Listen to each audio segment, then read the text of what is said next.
τούτη την προθήκη, ανάμεσα σε αττικά ερυθρόμορφα αγγεία του 5ου αιώνα π.Χ., εκτίθενται δείγματα αμυντικού και επιθετικού οπλισμού των αρχαϊκών και κλασικών χρόνων και δίπλα στα τελευταία ένας χάλκινος αμφίστομος πέλεκης, αμφίστομος δηλαδή με δύο κόψεις, δίκοπος, που αποκτήθηκε από τον Αντώνη Μπενάκη το 1932 με δηλωμένη προέλευση τη Δοδόνη. Βάσει του τύπου του χρονολογείται στον 13ο ή 12ο αιώνα π.Χ., στην ύστερη δηλαδή εποχή του Χαλκού. Η χρονολόγησή του, ωστόσο, καθιστά εκ πρώτης όψεως παράδοξη την τοποθέτησή του δίπλα στα υπόλοιπα, κατά πολύ μεταγενέστερα αντικείμενα της προθήκης. Αν όμως προσέξουμε λίγο περισσότερο, θα διακρίνουμε στη μία του πλευρά την αποσπασματικά σωζόμενη σε δύο στίχους επιγραφή, αυτή που στάθηκε η αιτία να συνυπάρξει ο Μικηναϊκός Πέλεκης με έργα των κλασικών χρόνων. Μια και τα στικτά γράμματα είναι αρκετά φθαρμένα, με δυσκολία διαβάζουμε στην αρχή του πρώτου στίχου το γράμμα Α, κατόπιν ίσως Θ και στο τέλος του πρώτου στίχου την κατάληξη Όνο και από κάτω μάλλον τη λέξη Όσιον. Όσο κι αν η επιγραφή είναι δυσνόητη, το σχήμα των γραμμάτων μας πληροφορεί ότι κάποιος τα σκάλισε κάπου μέσα στον 4ο αιώνα π.Χ., 800 ή 900 χρόνια δηλαδή μετά την κατασκευή του Πέλεκη.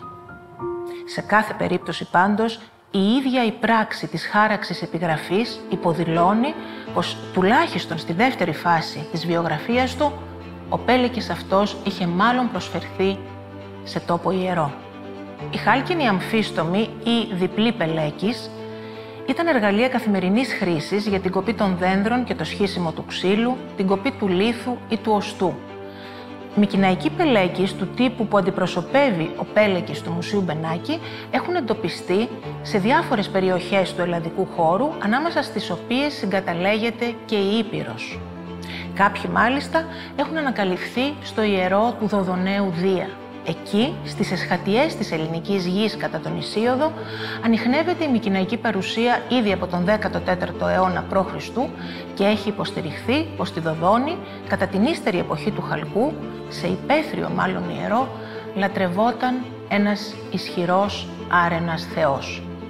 Οι μικηναϊκοί χάλκινοι διπλοί πελέκης που βρέθηκαν εκεί, στη Δοδόνη, έχουν θεωρηθεί αναθήματα των πιστών στο πρώιμο αυτό ιερό.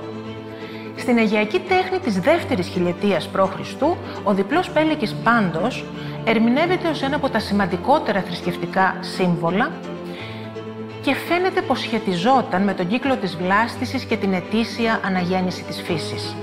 Εάν θεωρήσουμε ότι ο Πέλεκης του Μουσείου Μπενάκη που προέρχεται από τη Δοδόνη ανήκει στην κατηγορία των αναθημάτων, πώς μπορεί να εξηγηθεί η ύπαρξη της επιγραφής του 4ου αιώνα π.Χ. που κάποιος σκάλισε 800 ή 900 χρόνια μετά την κατασκευή του.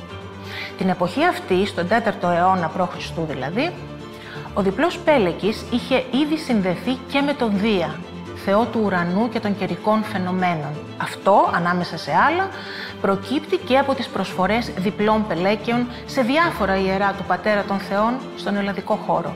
Εδώ να θυμίσω ότι ο κεραυνός, όπλο και σύμβολο του Δία στην αρχαιότητα, λέγεται σήμερα και αστροπελέκη. Όπως υποδεικνύουν ανάλογες περιπτώσεις αντικειμένων των προϊστορικών χρόνων που αφιερώθηκαν σε ιερά των ιστορικών χρόνων κατά πολύ υστερότερα της δημιουργίας των ίδιων των αναθημάτων, ίσως ο Πέλεκης του Μουσείου Μπενάκη ήταν κάποιο κοιμήλιο που παρέμεινε στον κύκλο του ιερατείου για αιώνες και διατηρώντας τη μακρινή συμβολική του δύναμη επανενδύθηκε τις δοξασίες της νέας εποχής, αποδεικνύοντας για ακόμη μία φορά ότι η ζωή των συμβόλων υπερβαίνει τον περιορισμένο χρονικά ανθρώπινο ορίζοντα.